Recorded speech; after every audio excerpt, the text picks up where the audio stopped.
कक्षा 7 विषय संस्कृत द्वितीय पाठ का शब्दार्थ व अभ्यास है। पाठबोध में प्रश्न नंबर 1 है, पाठम पठत हिंदी अनुवादम चक्रुत। पाठ को पढ़िए तथा हिंदी में अनुवाद करिए। अर्थ बताया गया है बच्चों, उसी अर्थ को अनुवाद करना इसमें। फिर प्रश्न नंबर 2 है, पंच वृक्षाणाम नाम लिखत ये भवतः गृहस्थ समीपम वर्तन्ते। 5 वृक्षों के नाम लिखिए जो आपके घर के पास हैं, इनको आपको लिखना है। वृक्षों का नाम आपको लिखना है। आपके वृक्ष जैसे है आम्रम आम, जम्बू जाबुन, बदरी वृक्ष बैर का पेड़। और यदि ना बनेगा तो यहाँ प्रश्न नंबर 5 के घा और अंगा में यहाँ दिए हुए हैं, तो इन्हीं में से दे करके 5 वृक्षों के नाम लिख लेना है। ठीक है। फिर प्रश्न नंबर 3 चलिए, रिक्त स्थानान पूरयत। वृक्षा सर्वेभ्यः जीवेभ्यः जीवनम ददात। खा में है, वृक्षैः वनम उपवनम वा शोभनम भवति। गा में है, एतेषु केचित् वृक्षा फलवन्तः भवन्ति केचित् च छायाप्रदाः। फिर घा में है, विविधा लताः वृक्षास् आश्रयं विन्दन्ति। अंगा में, खगाः वृक्षेषु नीडान लिखन्ति। खाली स्थान में नीडान लिखेंगे।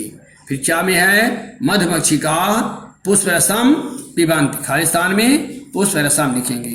प्रश्न नंबर 4 है, अधोलिखितानाम हिंदी अनुवादम कुरुत। यानी नीचे लिखे हुए जो वाक्य हैं इनका हिंदी में अनुवाद करना है। संस्कृत में लिखे हैं, आपको इधर हिंदी में लिखना है। तो वृक्षस्य मुख्यतः 2 प्रकारौ अस्तः।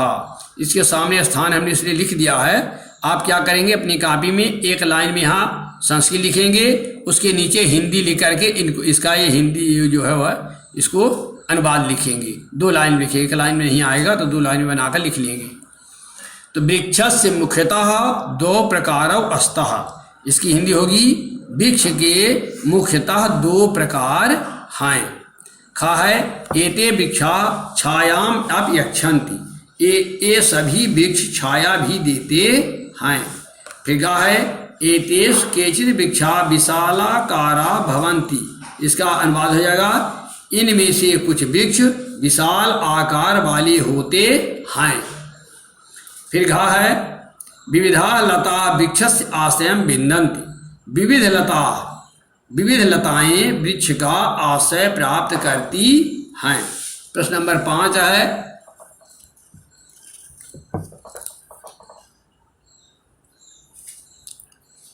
अधोलिखित प्रश्नानाम उत्तराण लिखत। नीचे लिखे हुए प्रश्नों के उत्तर लिखना है संस्कृत में। वृक्षैः किम किम शोभनम भवति। इसका उत्तर होगा, वृक्षैः वनम, या होगा वृक्षैः होगा यहाँ पर, वृक्षैः वनम उपवनम वा शोभनम भवति। फिर प्रश्न है, संस्कृत भाषायाम वृक्षस्य के पर्यायाः सन्ति। संस्कृत भाषा में वृक्ष के कौन से पर्यायवाची शब्द हैं। दूसरा नाम, पर्याय में होता है दूसरा नाम। संस्कृत भाषायाम वृक्षस्य पर्याय क्या है, तरुः, पादपः, द्रुमः, विटपः, शाखिनः इत्यादि पर्यायाः सन्ति। इसको लिख लेना है। फिर प्रश्न नंबर ग है, वृक्षस्य 2 प्रकारौ कौ अस्तः। वृक्ष के 2 प्रकार कौन से हैं। तो इसका उत्तर है, फलवन्तः वृक्षः, फल देने वाले वृक्ष, छाया प्रदा वृक्ष, और छाया प्रदान करने वाले वृक्ष। वृक्ष यानी वृक्ष के 2 प्रकार अवस्था 2 प्रकार हैं। इसका उत्तर है। फिर यहाँ पर है प्रश्न नंबर 6, पंच फलवन्तः वृक्षाणाम नामान लिखत। 5 फल देने वाले वृक्षों के नाम लिखना है।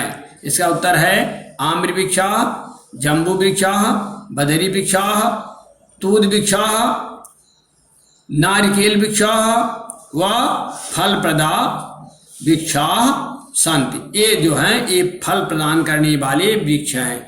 इन्हीं को आप प्रश्न नंबर 2 का उत्तर लिख सकते हैं। 5 वृक्षों के नाम लिखा जो आप घर के आसपास हैं, इन्हीं 5 का नाम आप प्रश्न नंबर 2 के उत्तर में लिख देना। फिर अंगा, पंच केवलम छाया प्रदा वृक्षाणाम नामान लिखत। केवल छाया देने वाले 5 वृक्षों के नाम इसमें लिखना है। पिप्पल वृक्षा, पारिजात वृक्षा, बड वृक्षा, सालमल वृक्षा, सिसया वृक्षा च छाया प्रदा वृक्षा संति। प्रश्न नंबर 6 में है, आपको सही गलत बताना है। इसमें वृक्ष हमें ऑक्सीजन देते हैं, ये सही है। वृक्ष हमें छाया और फल देते हैं, ये भी सही है। फिर गा में है, छायादार वृक्ष फल नहीं देते, ये गलत है, क्योंकि जो वृक्ष फल देते हैं वो छाया भी देते हैं।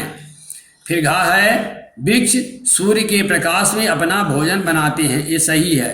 अंगा, वृक्ष कार्बन का अवशोषण करते हैं, ये भी सही है। इस प्रकार से इनको सही गलत कर देना है। फिर भाषा बोध में देखिए, यहाँ पर शब्द दिए हुए हैं, नीचे लिखे शब्दों की विभक्ति और वचन लिखना है।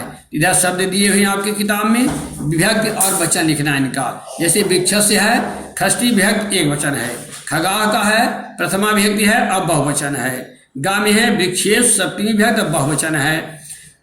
घा में मधुमक्षिका प्रथमा विभक्ति भी है, द्वितीया विभक्ति है, प्रथमा द्वितीया लिखा हुआ है, ये भी बहुवचन में है।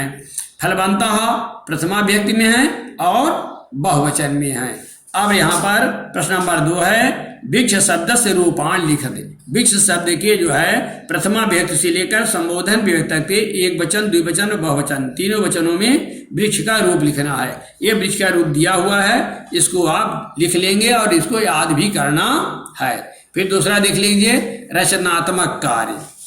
अब यहाँ पर है, अधोलिखित वृक्षान दृष्टा तेसाम संस्कृत पर्याय लिखत, यानी नीचे लिखी हुई चित्रित वृक्षों को देख करके इनका संस्कृत में नाम लिखना है। इन वृक्षों को पहले पहचानना है कौन से वृक्ष हैं, फिर इनका संस्कृत में नाम लिखना है। तो पहला वृक्ष है आम का पेड़ है, इसके लिए आम लिखा भी हुआ है। आम को संस्कृत में क्या कहते हैं, आम वृक्षा, यहाँ लिख देना है। पीपल का पेड़ है, यहाँ पर लिखा भी है पीपल, इसको संस्कृत में क्या कहते हैं, पिप्पल वृक्षात, पिप्पल वृक्ष यहाँ लिख देना है। फिर एक केला है, केला तो आप सबको बहुत प्रिय है ना, पसंद ही, पका भी हुआ है ना, तो कदली फलम वृक्षा में केला के फल का वृक्ष है।